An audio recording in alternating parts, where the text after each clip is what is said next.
Galopin et la graine d'étoile. Dans une forêt où les arbres touchaient presque les nuages, vivait Galopin, un petit écureuil au pelage tout doux. Galopin aimait par-dessus tout sauter de branche en branche, plus vite que le vent. Pour lui, chaque arbre était un château, et chaque buisson une cachette secrète. Un matin, alors qu'il cherchait son petit déjeuner sur le tapis de mousse, Galopin vit quelque chose d'incroyable. Coincée entre deux racines, une noisette pas comme les autres scintillait.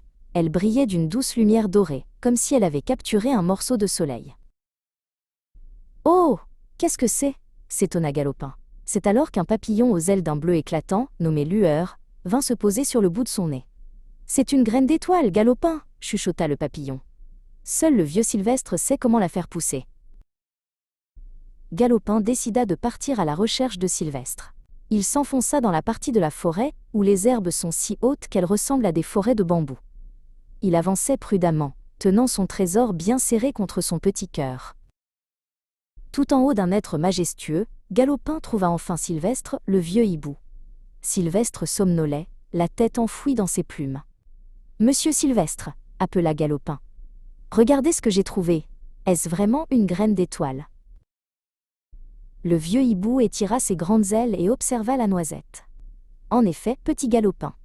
C'est une graine magique. Mais attention, elle ne poussera que si tu la plantes dans la clairière des rêves, avec un vœu de pure gentillesse. Sylvestre décida d'accompagner le petit écureuil. Ils marchèrent ensemble sous la lueur de la lune qui commençait à se lever. Le hibou indiquait le chemin en volant bas, tandis que Galopin trottinait sur les racines anciennes pour ne pas perdre la route.